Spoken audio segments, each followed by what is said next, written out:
Naghahanap ka pa rin ba ng property mo? Kung ang hanap mong property malapit sa Mindanao Avenue, malapit sa may subway, yung ginagawang subway, which is mapabilis ang biyahe mo from here Mindanao Avenue, Novaliches, Quezon City, papuntang PTX or Naiya. Ayan, good thing po pag malapit kayo sa subway. Ayan, 20 to 30 minutes lang po from SM North.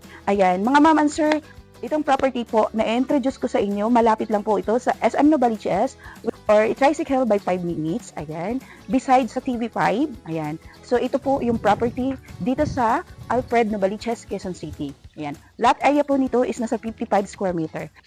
Ayan, itong property na to, ayan, this one is your car garage. Ayan, mahaba yung car garage natin. Tara, pasok tayo. Pagpasok mo, ganito yung living area mo. Yan. Isang window, sliding glass po yan. And then may window po tayo dito. So ventilated po yung bahay. Mahangin po siya. Actually, tanghaling tapat po kami nagbibideo ngayon. Malamig po ang ambience sa oras na to. Kasi yung hangin pumapasok labas rito at pwede rin po dito. Ayan. So living area, then TV console, kung gusto mo lagyan. Dito, yung TV console mo, yan, mga entertainment appliances mo. Then, mga ma'am and sir, naka-decorated na rin po yung ceiling natin. May pintura na po. Actual turnover, actual unit po to na ibibigay po namin sa inyo.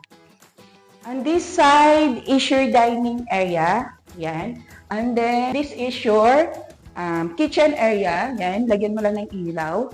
Sliding glass din po siya. Ayan. And then, yung sink natin, may pre-pamunas pa siya. Ayan. Ayan, 60 by 60 naman ang kinabit. So maganda, may gripo, may cabinet din po sa baba. Ayan. Kayo na pong bahala mag-design kung lagyan mo ng pull-out. Okay? And then, may CR po tayo dito sa baba. Ayan. Yan po yung CR natin with shower na rin po yan at lavatory. Ayan. And this side, may bintana naman siya, naka-jalousie type. Yan. Then, ito yung malawak na area, yung service area natin. Pwede pa gawing kwarto. Tanggalin lang to, pero pwede rin pong dirty kitchen yan. Pwede ka pang tumambling dito kasi malaki yung space. So, dito pwedeng laundry area. Ayan, may gripo naman siya. So, I think dito mo lagay yung washing. Kung magsampay ka, pwede dito magsampay kasi open naman siya. So, this side, so vacant naman siya dito. So, ikaw na kung anong gagawin. So, mga gamit mo sa kusina ilagay dyan. Okay, malaki pa yung likod. 1, 2 and a half. 2 and a half ang lapad. Ay, akyat tayo sa second floor.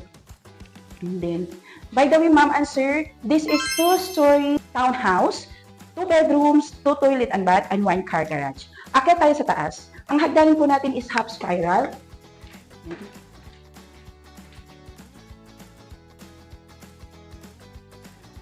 And pagdating sa taas, may 2 bedrooms tayo, the left and the right. Punta tayo sa right side. Ayan. So, ang ganda niya tingnan yung tiles niya, na para siyang naka 3D. Ayan, so ito yung kwarto niya. So, malawak naman siya. Yung bintana, sliding glass din po siya. And then, ito naka-ready pag window type aircon. And then, mga ma'am and sir, ito po siya, pintuan. Naka-ready na po siya, nakaabang na siya. Kung gusto niyo magpa-terrace. Kung gusto niyo i-extend siya ng terrace kasi maluwang pa po yung area niyo, hanggang doon pa po sa property line. Ang sarap ng hangin. Ayan. Hanggang doon sa property line niyo, kaya pwede niyo pa siya i-expand.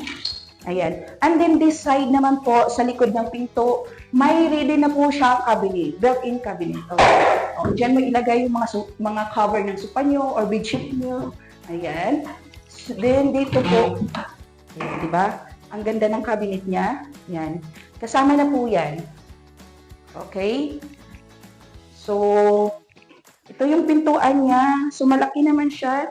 Yung haba niya is 1, 2, 3, 4. 4 na may 0.01. 1, 2, 3, 4. 4 din siya.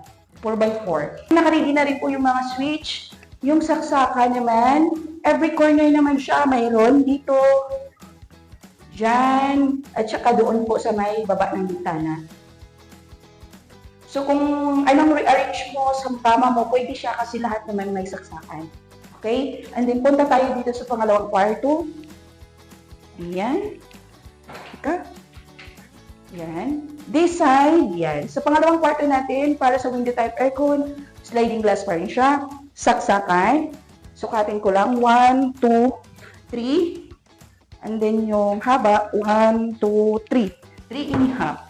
Ayan. Sa ito, yung isang kwarto na to, may sarili po siyang CR. So ito yung CR niya at saka malaking lababo. And may cabinet din po sa kwartong to, pareho ng kabila. Yan, pareho lang din po siya sa kabila. And then, sa taas, meron din. Oh. Wow, diba? Yan yung kagandahan kasi arrange talaga gamit niyo. Mga maman sir, ang price po nito as of today, March 2025, nag-iisa lang po to. Kaya grab nyo na yung opportunity na magkaroon ng bahay sa malapit sa SM Novaliches, TV5, ayan.